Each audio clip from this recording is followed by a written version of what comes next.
How you doing, everybody? Thanks for stopping by and joining us again for another Rolling Over the Hill on the Live to Roll channel. I'd like to give a shout out at this point to our sponsors, mobility professionals and urology professionals. They're a great and helpful group of experts that are part of our community here earlier today, and obviously they took care of my business and let me leave happy. So don't forget about them. They're there for help us in rehab and urology. Today's show, we'll be talking about therapy and rehab, then and now. We'll be talking about taking a look at what's changed or what hasn't changed, and we'll just kind of share our observations and experiences. As always, please make sure to include your questions and views in the comments. Hello, everyone. My name is Robert Soto. I'm a T12 spinal cord injury from a motorcycle racing accident back in 1974. So let's get started and welcome my two co-hosts. Let's start out with Bobby. Bobby, what's up? Hey, thanks for Robert. As we just heard that, did you hear that now, Luis? The little verb. Just a little funny thing. Yeah, we were talking about something before the show, everyone. So, but yeah, I'm a C5, C6 quadriplegic. 34 years, hurt in a bicycle accident, and everybody knows me. So, Luis, our newest member, but now he's becoming an old timer. So, Luis. Yeah. Hi, everybody. It's great to see you guys. Donald, see you out there. 47 years, Donald, dude. 68 years old. What am I saying? I just had a moment. My name's Luis. I've been injured for 43 years. I'm an L3, L4 incomplete, very incomplete. And I'm a SCI walker and roller. So I walk and roll my wheelchair both. I was injured in a industrial accident. I was ejected from an oil rig. And so today's topic, we're talking about rehab and how rehab, because all three of us have been around for so long and in and out of the business and as patients and everything, we've seen a lot of changes in the way rehab was and is now. And just like one of the guys here said, some of it hasn't changed, but a lot of it has.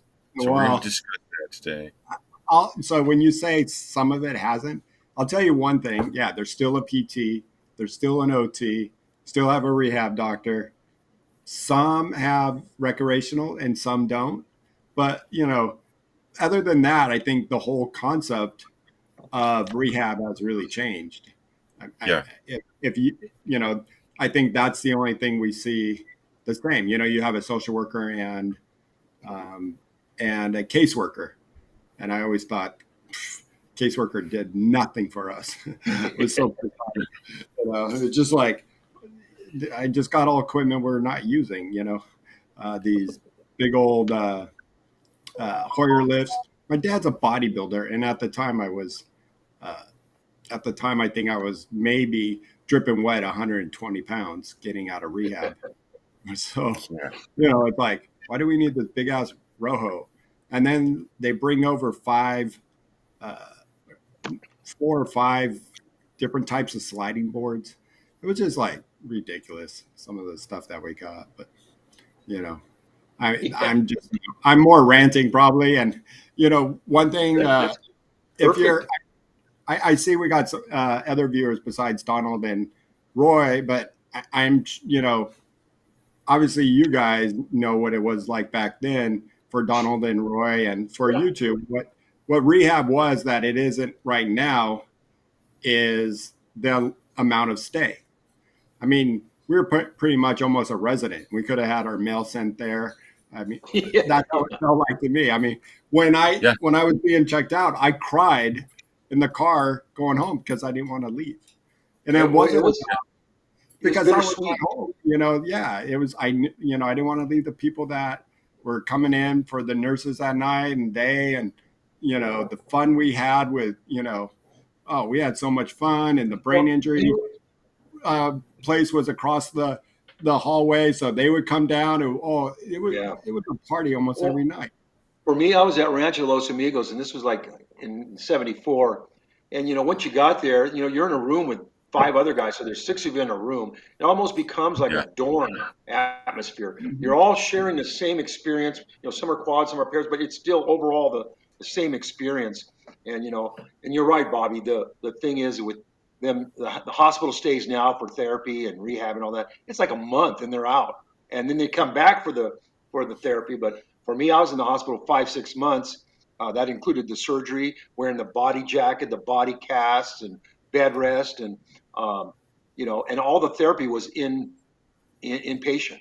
There was no outpatient. You went back after to go to clinics just for make sure you're okay with your skin and just anything like that. But I see a lot of it. The thing that I'm most amazed with is how quick the therapy piece is.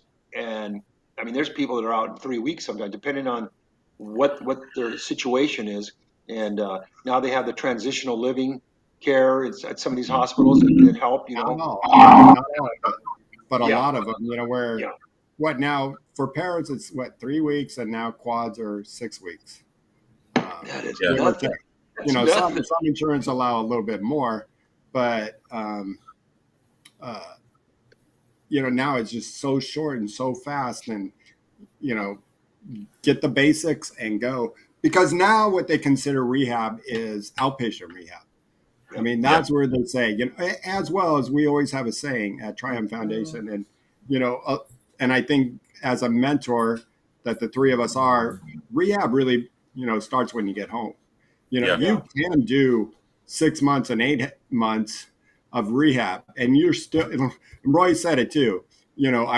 I was no ready. I was not ready for the real world. yeah, We yeah, are definitely not, because that's when rehab really starts, and yeah. that's what Well, it's a big eye opener.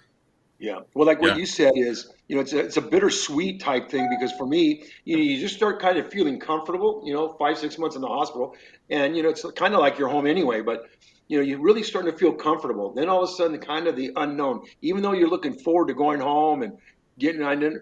When I got home, it was weird. It felt weird again. I mean, Yeah. but I was first off back at the house for the first 6 months. It took 6 months before I got back there. I think I went there one day for just an eval, but it just all of a sudden, then you're starting over again because all that little confidence or the comfort zone that you had in the hospital was gone, and home wasn't like what it was when the day I left there. And yeah, it took a little while. In fact, I think that's when it really hit me. If I had to say that, yeah, because at the hospital, I don't know if I ever really went through the depression piece like I was expected to, but I think I went through more of a depression at home because of the change. I mean, everything just seemed different. The neighborhood. I don't know what it was. It just could just be me, but yeah, that's a big deal, and that's where you need the support, the motivation, and things like that because uh, it's such an obvious comparison when you were there uh, before your injury, and then you go back home after your injury. There's a hospital bed in your room or your other bed. Well, I mean, it was completely different, and I do believe, yeah, rehab starts the day you get home. Yeah. That's where you take education, and the education meets the rubber meets the road. Yeah, You, Mhm. the rehab starts when you're living real life and you're taking what you were taught and putting it in practice. Myself, I did not have a regular situation because of my work related injury. I had workers' comp from another state from a very, well funded company. I worked for an oil company. So I had all the money in the world. And I went to Rancho Los Amigos like Robert here, but I was inpatient for 2 years. that's crazy, man. 2 years. And that's Oh, because workers' comp and the company would pay for it. The At one point we were having the evaluation and the family meeting between all the doctors and nurses and therapists and myself and my family. And my stepdad was being such an ass. The doctor called security, which at Rancho Los Amigos is Los Angeles County yeah, sheriffs. the sheriffs. Yeah, Yeah, and Yeah, he had the there's a police sheriff. department. He yeah. wa- they threw my stepdad out of the hospital, escorted him off the grounds, and permanently trespassed him from ever returning to Rancho Los Amigos at all. And just What, a and little, what just was a he little being an to ass add to the about? drama. what was that? What was he being an ass about? He was trying to tell the doctors what they were going to do. And the doctor at the time wasn't going to tolerate that. So he threw him out of the hospital. And that day they called my workers' comp, explained the situation to workers' comp, and said that sending him home would be a detriment to his rehab. We want to keep him. And workers' comp said, keep him as long as you need him.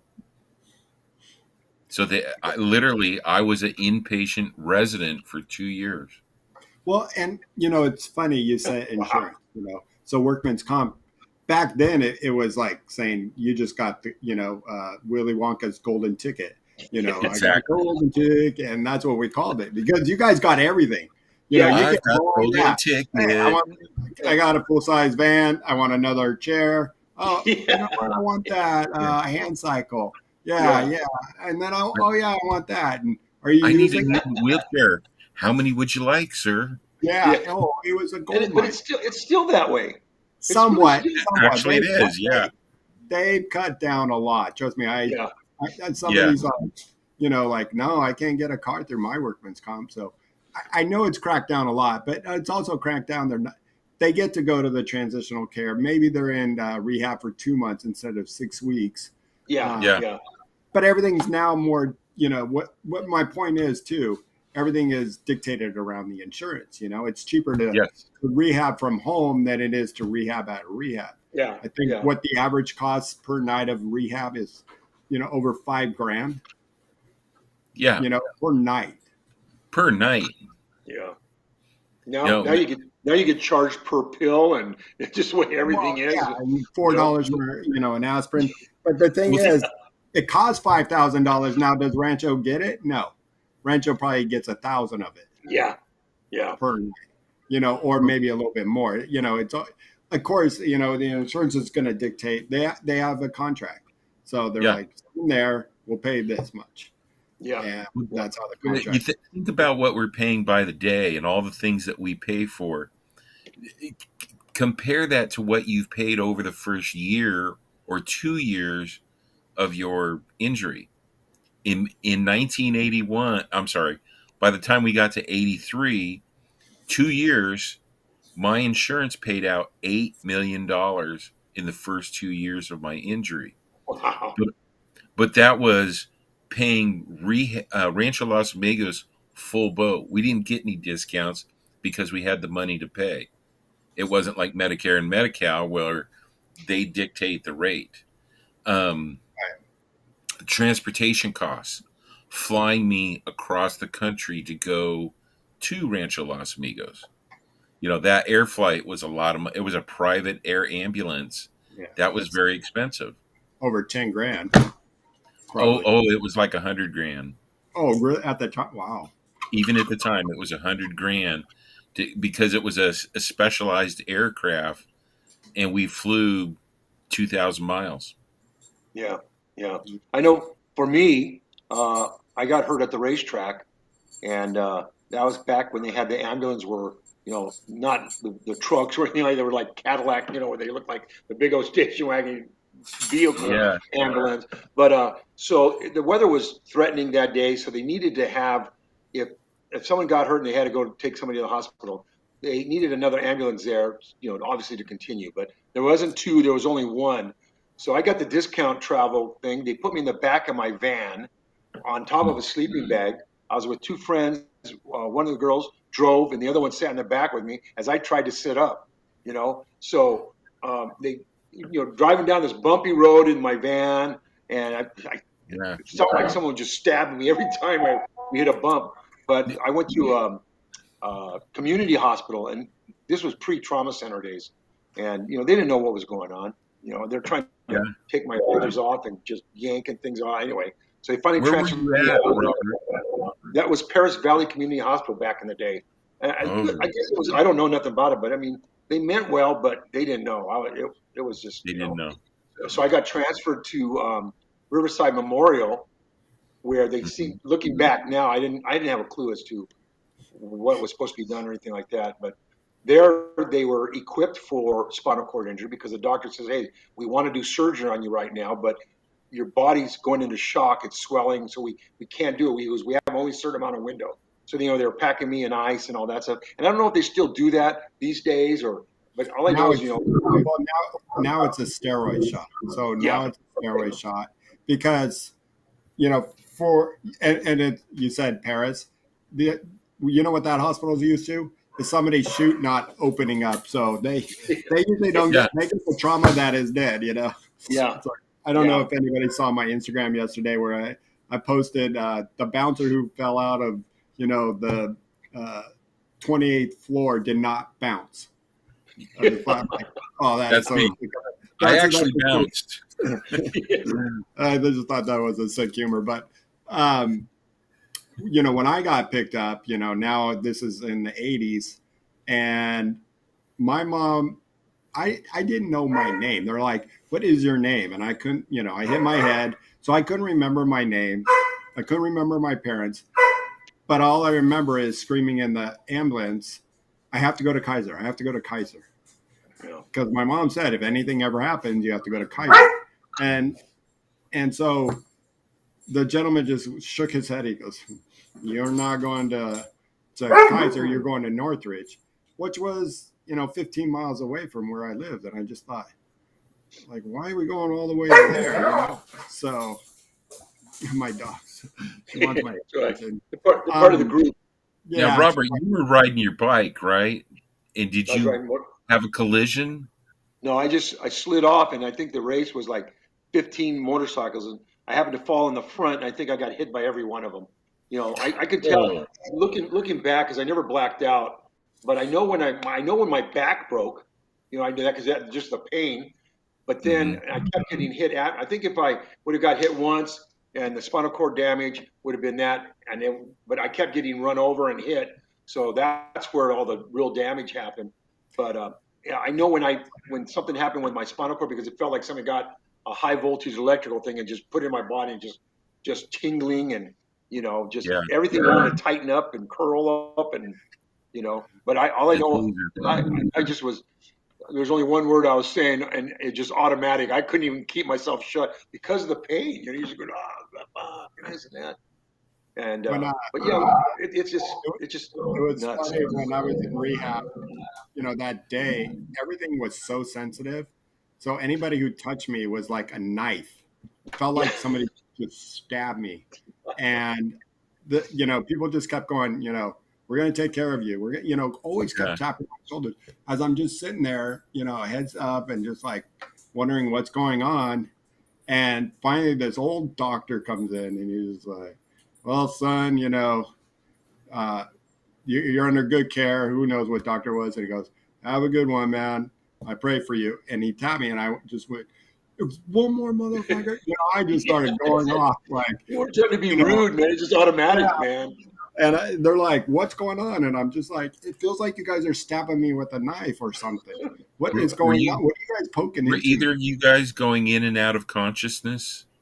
Oh, I'm sure. I mean, I didn't never lose consciousness. Yeah, I think I did. Yeah. I mean, because I couldn't remember my parents or my name.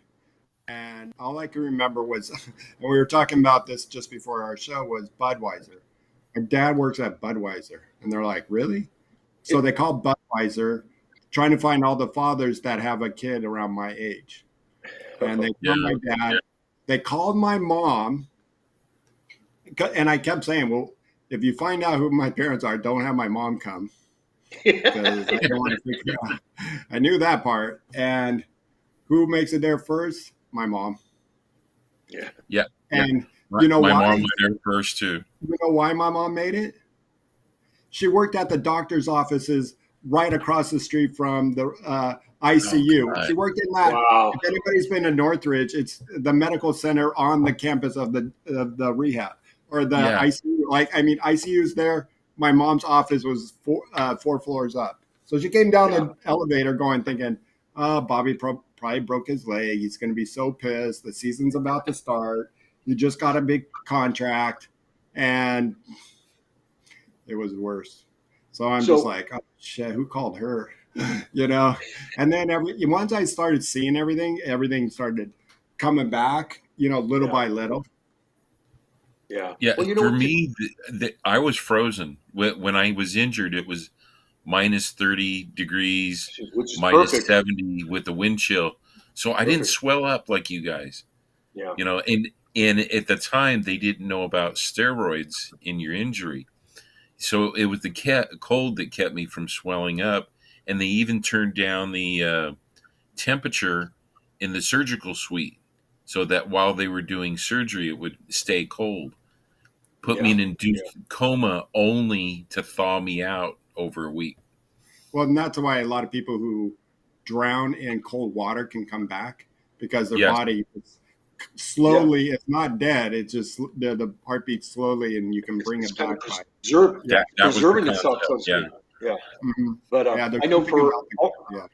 Yeah. also too, the thing is, what about the catheterization? Because they immediately fully catheterized everybody, and yeah, there wasn't any intermittent catheterizing then. It was just like the urologist would come in, or whoever the assistant would, change the Foley and put another one in. They didn't even, you know, try to even yeah, get you into intermittent caths. It was always you could use an external catheter later on, but those things were a hassle. That we used to call them at Rancho a gizmo, and those things were a yeah. hassle.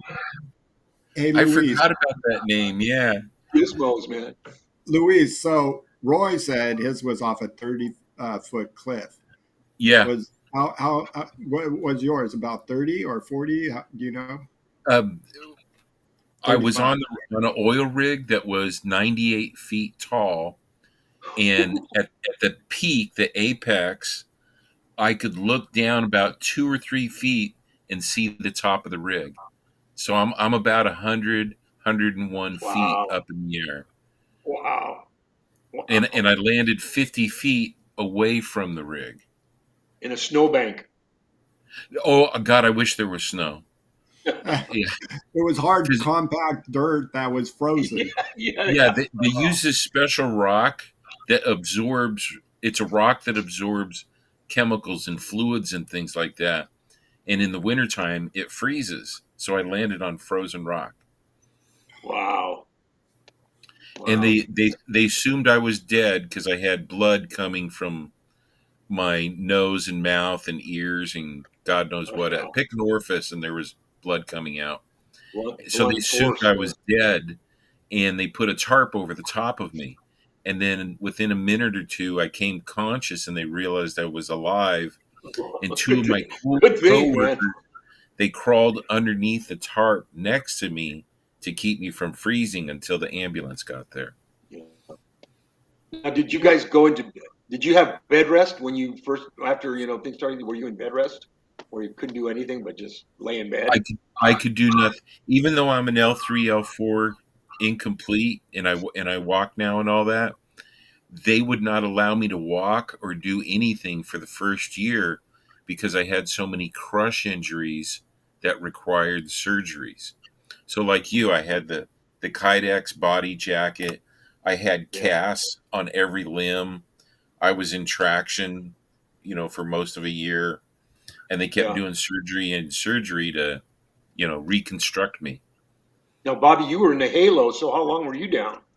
Yeah. Well, so um, it's funny you guys should say, and I think I brought this up on our other Tuesday show that Yeah, it's when the doctor came in the next morning, he's like, so Dr. Rosen was a famous doctor at Northridge Hospital, and well known in his field, just right behind Dr. Jacqueline Perry.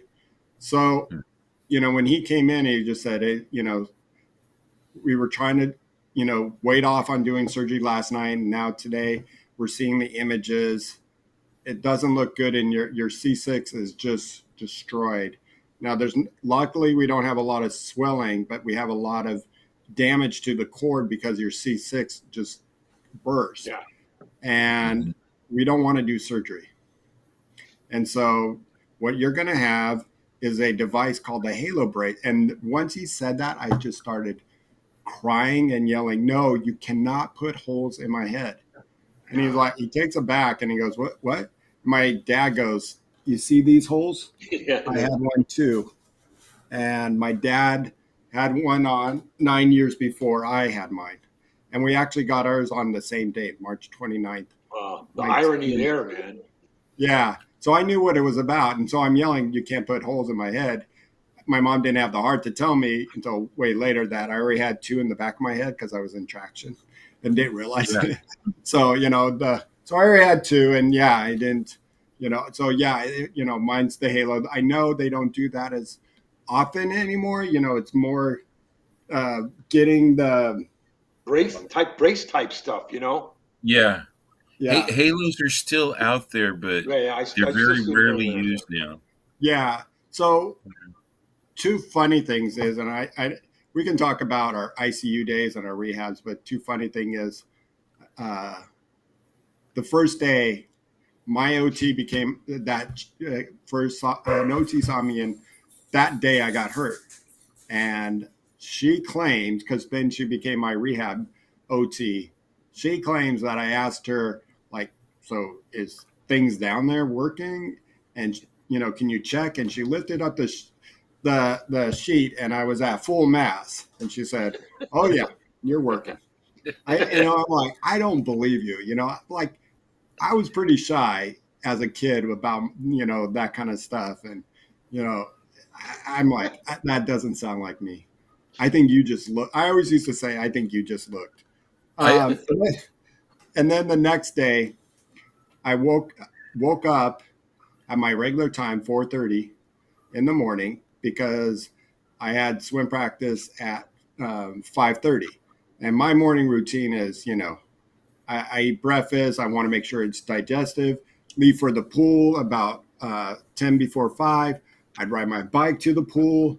And I was the first one in the pool, made sure all my teammates, I was, the peer mentor like I am today. I mean, I always rooted for the underdog, my slower mates, because I was one of the fastest. And so when I was done with my sets, I would go into the other lanes and help them. But I yelled the nurse came in and I'm like, I got to get to swim practice. And she's like, you're not going. And I'm like, but now oh my God, call them and give them this workout.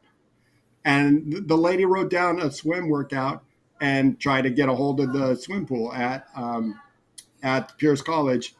And so the lady, the nurse comes in and she goes, I can't get a hold of anybody. I'm like, what? And she goes, I know why. And I said, why? Because your whole swim team is here. So everybody heard that morning, and they all showed up. So that was kind of a cool story. But my rehab, and that was just, real quick, but my rehab was 4 days at Northridge. Because I mentioned we have Kaiser, I had to go to 2 weeks or 3 weeks of ICU at Kaiser. And then Kaiser's like, we can't do anything with this quad.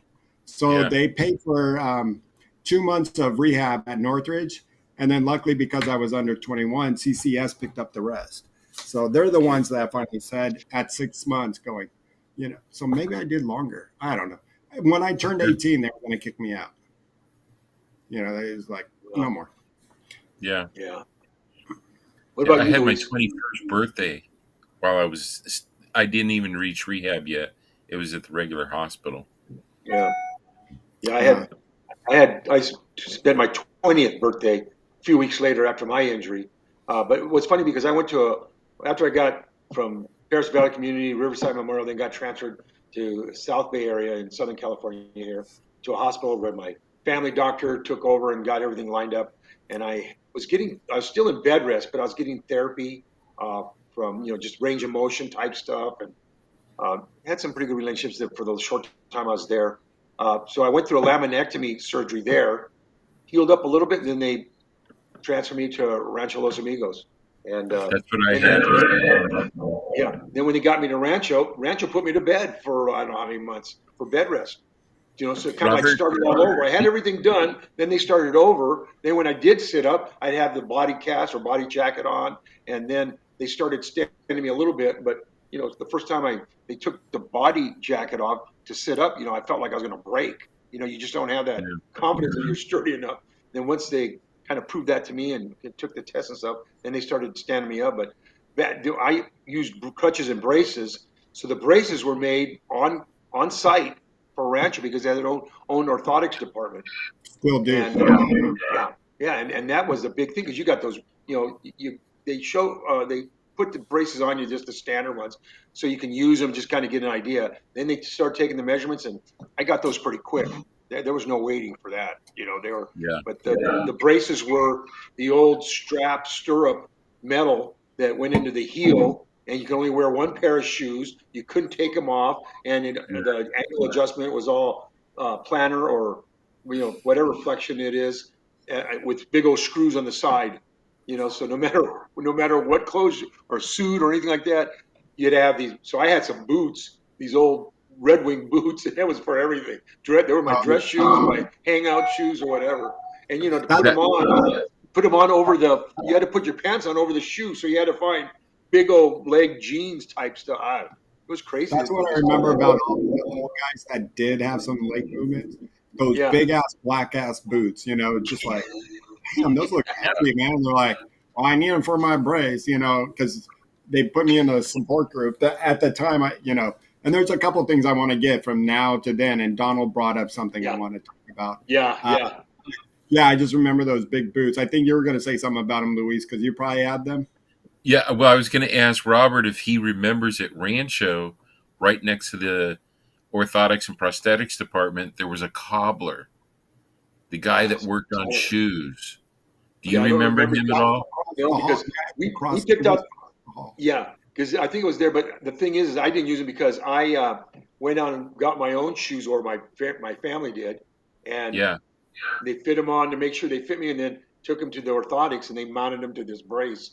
And it was, I know later on, years later, when they came out with the plastic, that was like godsend. You can wear other shoes. It was just like, looking back now, the braces are like carbon fiber stuff now. And I was the king of polypropylene. Yeah.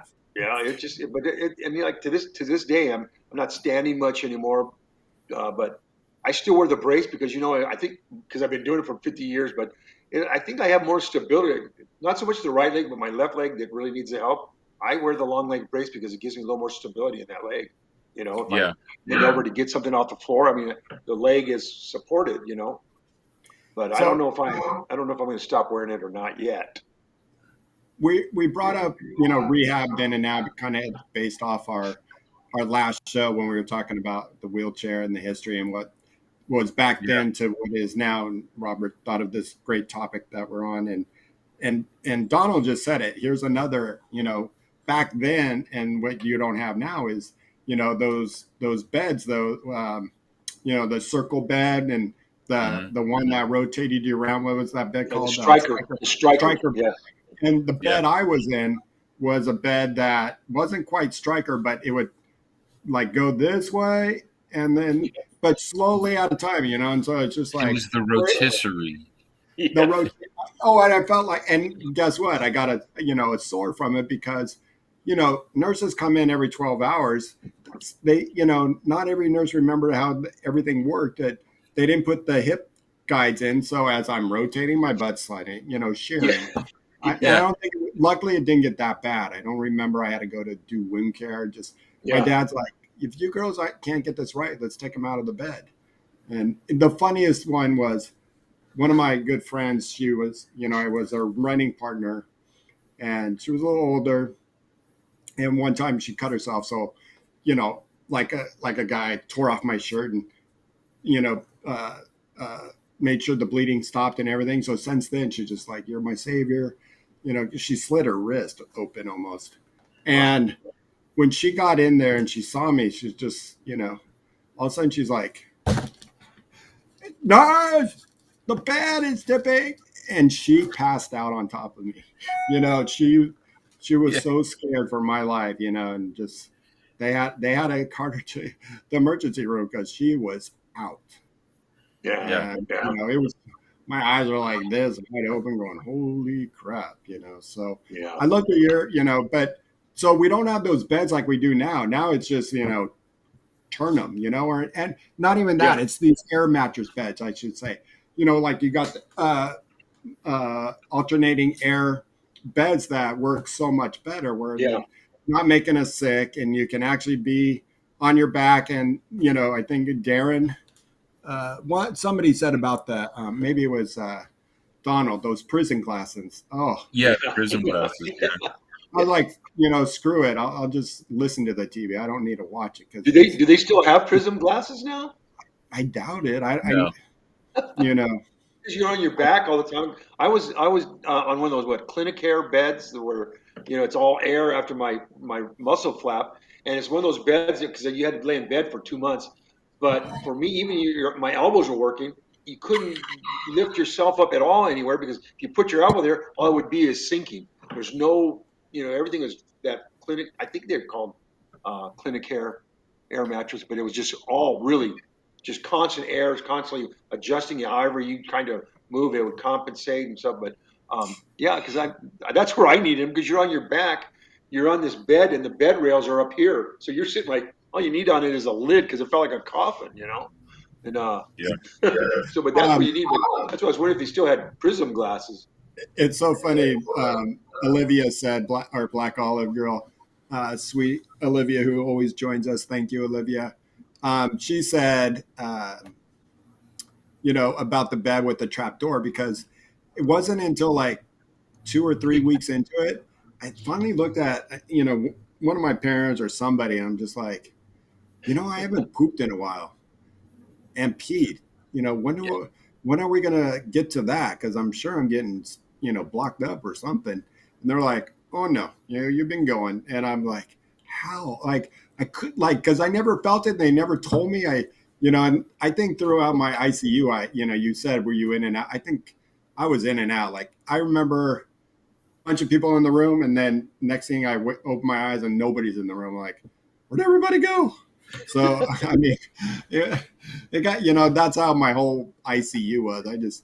And I remember my first day, they transferred me to Northridge and put me in the room, and I just hear noises, and I'm trying to figure out noises. It was almost like being a blind person because you can't look up, and I'm hearing this odd noise. Well, turned out it was people playing pool in the recreational room, and then my roommate at the time, who was only my roommate for a week because he couldn't stand me, because I had too many people coming in, and Too popular.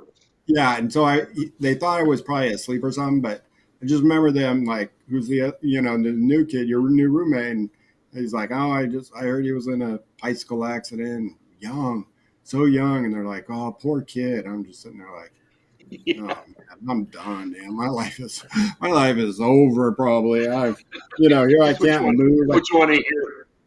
Yeah, and I was always scared because I could lift my arm like this, and then once it fell, I'm like, shit, to get it to go back straight. So I'd be like, trying to figure out how to get it to whip around it, because after a while I'm like, hi hand, and I couldn't even look at it. I'm just like, can you? Every time the nurse came in, can you straighten out my arm? This arm was dead, for 2 weeks. So Yeah. I got to mention something that Paul mentioned here about a halo being knocked off a guy in a E&J chair when it tipped over. We had a similar situation at Rancho when I was there, where there was a quad within his halo trying to do wheelies in his old E&J power chair. Oh, jeez. And there were no anti-tips on the power chair. So the power chair went completely over, and he banged the halo right off his head. And it completely came right out of the holes. Oh, man. One of the holes actually cracked, and they had to do surgery to fix that one hole. It was a total mess. It was really bad. My bad experience, and for those who had halos, and Tom's in the house. What's up, Tom? You guys have to check out Tuesday's podcast, because Tom did an amazing job cooking lasagna. Show. It was a cooking show. Yeah, cooking lasagna, and made himself a salad, and then also some garlic bread. So he did an amazing job. I'm so jealous. Making me hungry. You do way more than I ever would in cooking. I just wait until the meat's on the grill, and then that's all I do. So you can't really call me a quad cooker or not. So I just wait for the door. I just wait for the door delivery, or knock at the door for my delivery. That's it. Speaking of food, we're doing Labor Day, right? We are doing Labor Day. The description should be down below. If it's not, I think Shawn will probably put it in. But if you go to our store, liveToRoll.org or .com, you tell me, Shawn, dang it, I think it's .org. But if you go to our website, you can click to our shop, and you'll buy a ticket for $25, and that gets you into my house. And you have to bring a side dish. Let Shawn know what you're bringing, and I'm providing the meat. I know. What am I cooking? I got so many ideas. I want carne asada, some brats. I was doing chicken the other night. I'm like, man, I should do a lot of chicken. Like, somebody asked me in the other group, what is Wild Fork? I ordered from this meat place called Wild Fork Foods, and they deliver meat to my house. There we go. Yes. There you go. There we go. Our fundraiser, Labor Day weekend, Sunday. So, and if you can't be here because you're far and want to buy a ticket anyway and support us for $25, that would be so awesome of you guys. Shawn works so hard on this, and with Tom, and they put together great content for the Live to Roll channel. So, make sure, if you can. I know not everybody can, so do it, And if you can't afford the $25 and want to come, let us know. We'll figure something out. And Bobby's house is fully accessible. You will see an accessible barbecue setup. That is the coolest thing. Yeah. Yep. Like I said, put the meat down, and then I got everything else. But let's, getting back into the halos. So, my bad experience, and I'd love to hear from anybody in the chat with theirs. But this new nurse came in that she used to work in rehab 10 years and took 10 years off for, I guess, being a mother or something. Her first day she comes in, I'm first patient. And I don't know why, but she took my halo bars right here and just went, Oh, jeez. I was sort of awake and knew somebody was in the room, but she didn't even say hi or anything. And when my mom came in, like literally, because like I said, my mom worked next door, so she came in every morning to see me and walk, across the hallway to go to work. And she's like, all of a sudden I saw her and I just started crying because the pain, and you can almost see the blood kind of, dried up blood. She's like, what happened? What was she doing? She was checking to see if my halo was tight enough, which it never was. So every Sunday I had my halo tightened. Every Sunday, no matter what, because the doctor would come in and he's like, are we loose today? And I'm like, no, look. And then he would take my head and go, we got to do it. Crazy, man. I don't know if anybody else went through any of that. So, but that was my horror story. It was almost like That's crazy. Funny thing about a halo, I had a cousin through marriage, my cousin's stepbrother had a halo. He was walking, everything. He took his off on his own so he can go surfing with his friends. I'm like, and here I am, hello. Yeah. I didn't have the halo, but being in traction, they were always adjusting the weights and the pressures on traction. So I know what you mean by that daily adjustment. Yeah. What about the pinwheel for sensory and all that? I remember the legs. They'd come in every morning, and it'd be like, because you put marker on your leg where you had feeling. You say, I can feel that, and then be on it, because it used to be weird when you watch it, but they wouldn't let you see until you had to turn away because you get that fandom thing. I can feel that, and you really can't, right? And I remember that was that stupid yeah, you had to do this every like couple months, the light and sharp test. It's like, Yeah. okay, yeah, got it right Yeah. there. Yeah. And Yeah. this The has dome and always sensory. been, this line right here has always been Yeah. sensitive. And like some shirts, I'm like, oh God, Yeah. Yeah. And so Yeah. there's always like this, and I'm, especially on my back, and my aide who comes over 3 times a week, I'm just like, I put on my shirt and I'm like, just scratch. She just sits there and scratch because I don't know, it always feels so itchy. It's Yeah. where my sensory, stops and starts. Yeah, that was always kind of weird just going through that process, because that was a little reality check because you're looking at or can you feel this and they're grabbing and I had no clue, I mean, it's funny because Yeah. over the years and years, a lot of mine is spotty feeling down there, but a lot of it came or uh, returned, not maybe some of it not normal, but there's some type of sensory down there. I could always tell pain, but not always pain. It's there's something going on. I just got in touch with your body that there's something up that but Yeah. yeah, it was that was always kind of weird. And they had I don't know if they still have that now. They used to have my right leg was the one that was pretty much had a lot of movement and all that. They used to put a skate on it. I'd be in bed rest once the body jack was off, and so they put a wood platform or wood board over your bed and put your legs on top of it, and they'd strap like a little skate to your foot, and you'd move it sideways to get those hip things going.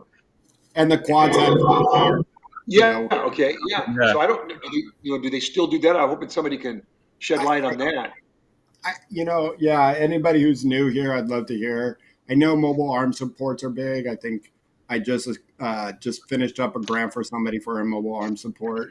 Um, yeah, I'm sure techniques have advanced a little bit, Yeah. but Yeah. still the range of motion, the transferring, what I see when I go into a rehab center, and I worked at Rancho for 10 years until just recently. And, that all kind of, the gym looks the same. There's mats, get them on the mat, work on the Hmm. transfers, work on the long sitting. Here's the fake car over here. We'll take you out to the real car.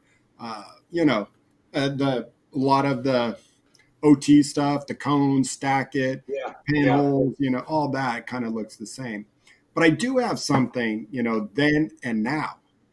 Back then, we didn't have peer mentors. Yeah. Yeah. Oh yeah.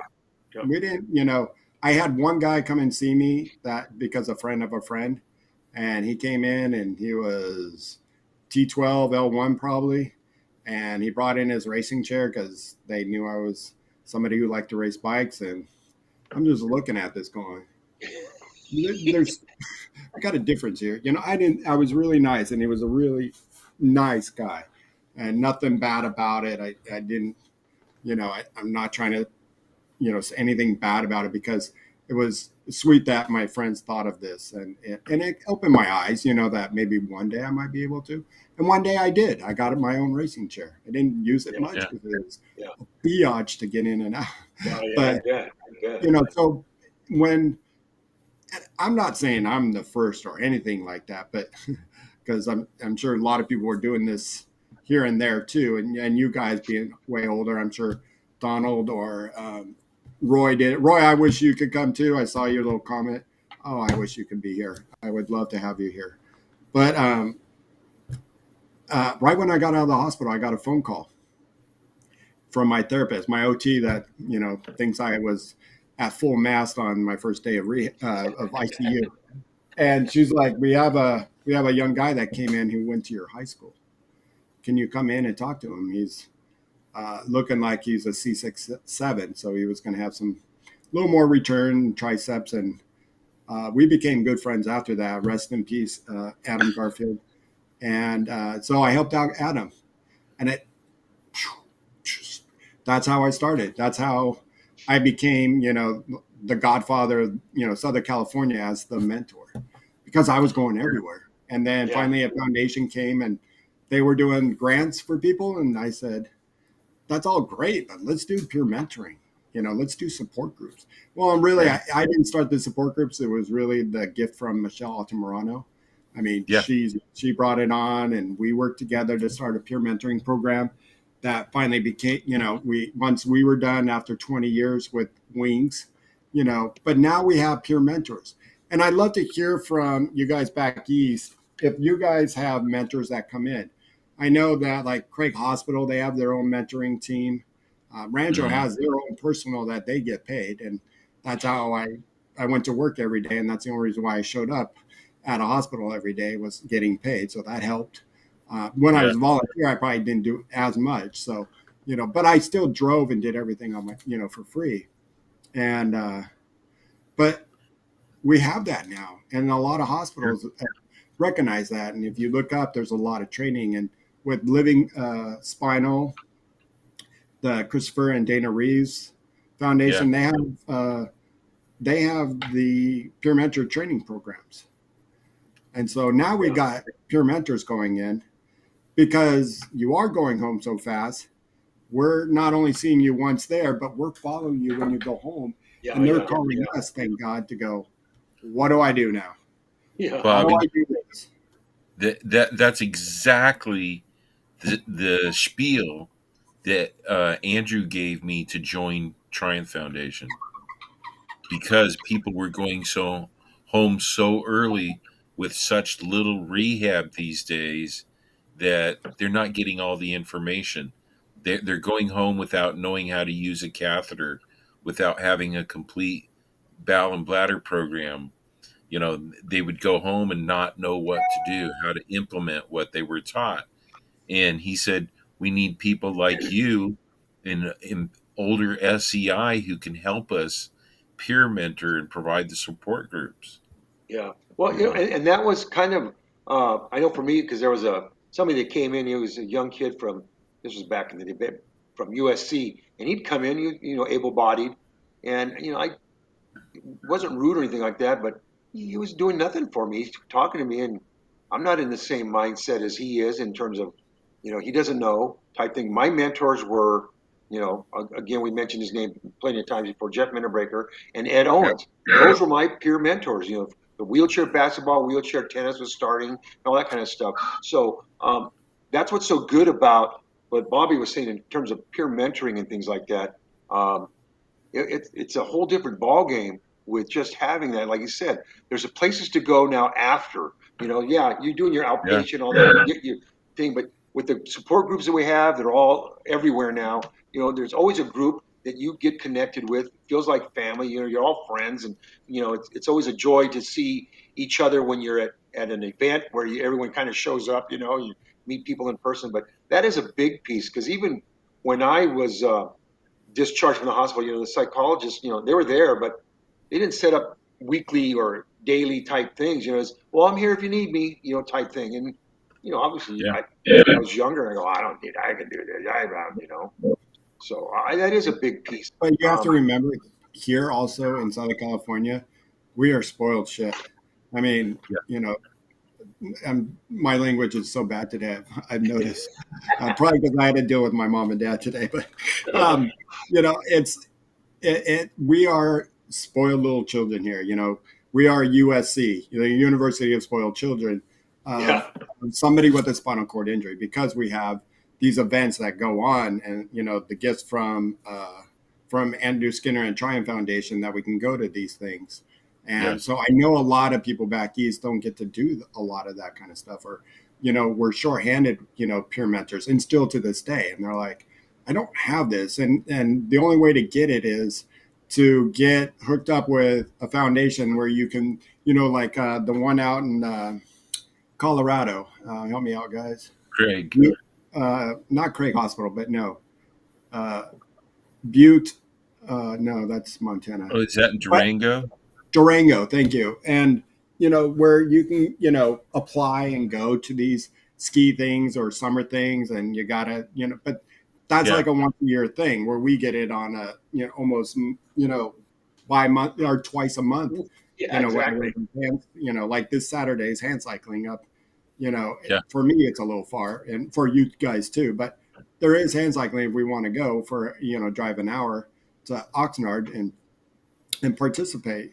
But I know a lot, and Roy, you tell me, or Darren or who else do we have? Roy. Sorry, Roy, Don't Darren, say it and too loud, but Donald. Oxnard, besides the hand cycling clinic, it's also Andrew's birthday. Yeah. So that's just between us and our audience.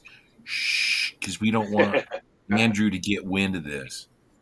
But you have to be, they probably don't get that, like the guys back east don't get it much. You can apply for Costa Clina's outdoor adventure and join them on an excursion. Yeah. You'll have to pay.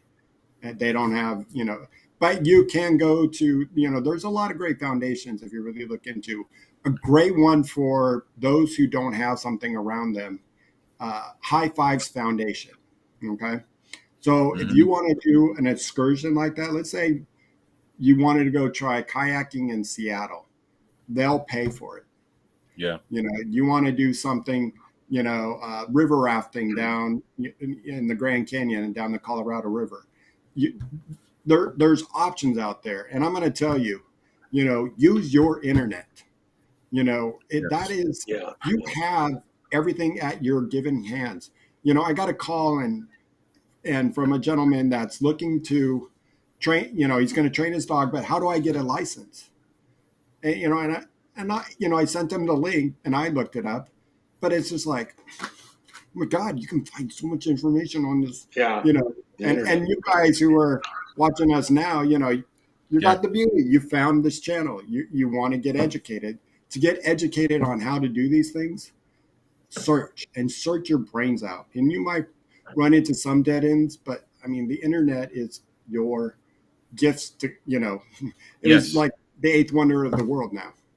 There's a lot of bad that go with it, unfortunately. But if you stick to what, the clean stuff, you'll be fine, Yeah, there's a lot, all the programming and everything out there, just like the Lift to Roll channel. It's so abundant out there. And that's like for us, with this particular program, Aging with a Disability, Rolling Over the Hill, there's so much focused on spinal cord injury, new injuries, and all that. So it kind of like what was forgotten I thought, was as you age, and especially with me getting older and older every year, maybe coming closing in on 70, there wasn't nothing that we could share because there's not that many things about aging.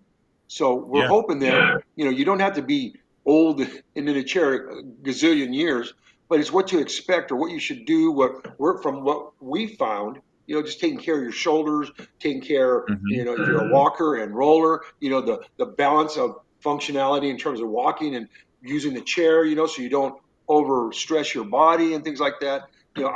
For me, I wish I would have had some guidance on that, but also, you got to make sure that you stay somewhere involved with the community to help yourself stay connected and learn. Because, like for me, I got so distracted from it. I was going. I didn't get reacquainted with everybody and the community till 5 years ago, and it's been 50 years for me. So it's important to keep in, even if you're just keeping up with programs or support groups and things like that, it's connection, and it's important. And hopefully, we provide some information, experience. We try to make it, have fun and everything like that. But there's so much offered out there. There was nothing, I know, for us when we were first started. Like Bobby started a lot of it, and I know Luis can say, there wasn't much out there. Now with the internet, there's an abundance of resources. The Christopher and Dana Reeves Foundation. I mean, that blew up pretty big, but it took somebody like Christopher Reeve to make an awareness of it. I mean, I know there's others before that, but I mean, that was the one that really came to my attention first, and it's important. I just noticed a comment. Yeah, go for it. You saw it too. Yeah. The comment that Roy just made about living out in a rural basin out in Arizona, the Tonto Basin, is out. And that's one of the tricks with our condition across the country. We're in California. Just in the Los Angeles metro area, we got 20 million people. We got 40 million people in this state. We have 17 rehab facilities in Southern California. Most metropolitan places across the country have one. We have all these programs. Other places don't necessarily have programs in every little community 15, 20 minutes from your house. In the case of Roy's got to drive a while just to get to Phoenix where they have programs. Like the what is it, Arizona program, and they have some other programs around the Phoenix area. They don't have a Triumph Foundation, but they do have some sport programs. Then they have some other programs. I think there's a hand cycling program in Phoenix. But all of that stuff, that's at least an hour and a half for him to get there. Other Right. people across the country have the same issue. They might have to find a program to be a part of. They have to drive hours just to get to it. 3, 4, 5, 6 hours. Drive across state lines to get to a program, but it's worth it if you have that opportunity to make a drive. Find someone in your area and carpool with them and drive 6 hours to go to a program. Here at Triumph Foundation, we're in the Los Angeles area, and the sports festivals we put on, our sports festivals, we have people coming from Arizona, Nevada, Oregon, uh, Idaho, Utah to come to our programs because they may not have a comparable program in their state. And if you're close, like Roy, you're not, you're probably 8 hours away from where we're at, and you wanted to come to a sports festival here in Southern California. We have grants. There's grants out there to do, something Yeah. like that. Or Darren, and Darren said something, you know, and it's a reminder too. You said, I've been metal detecting in his yard, and it's something. It's a hobby. Find a hobby too for those who don't have what Southern California might have, or some of the other areas that might be active. Find that hobby that suits you.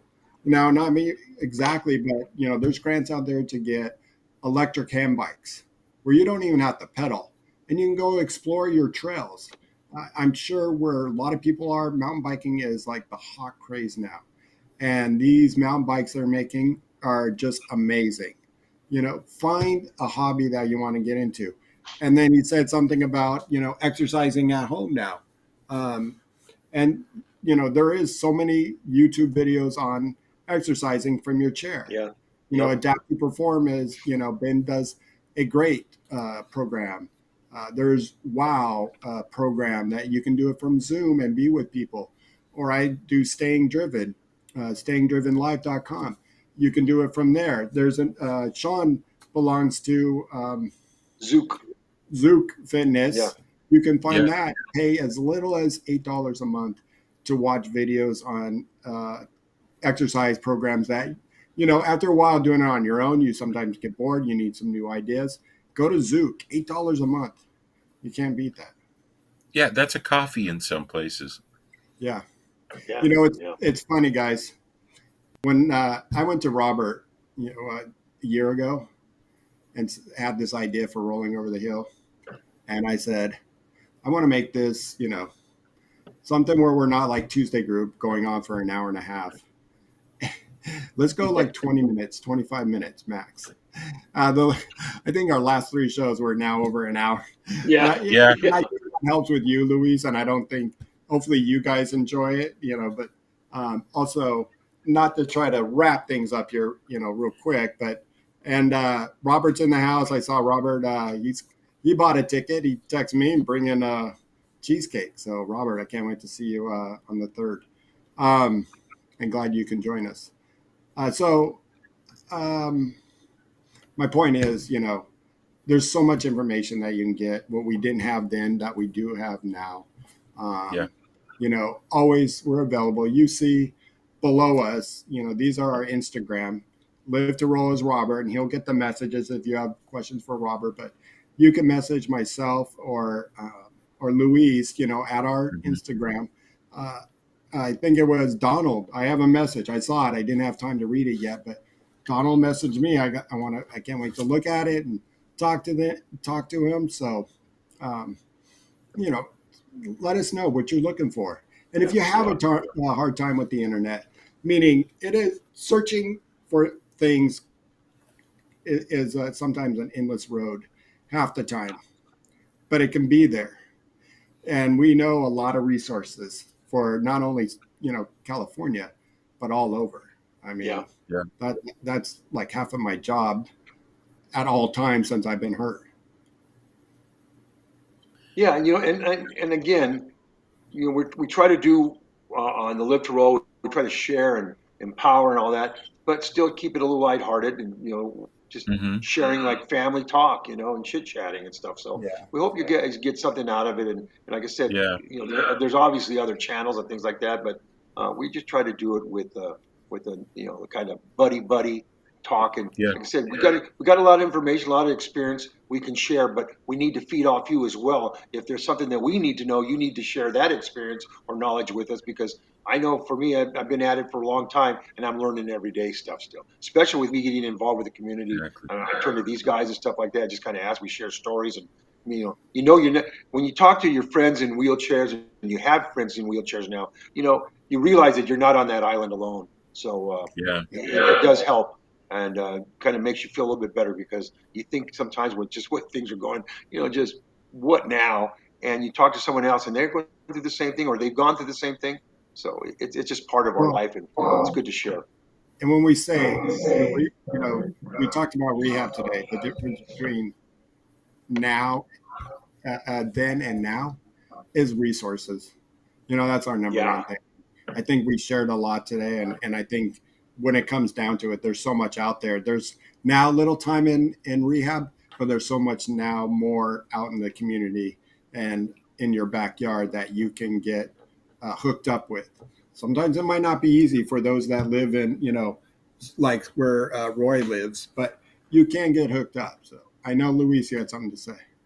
Yeah. I wanted to give a special shout out to Darren Gray.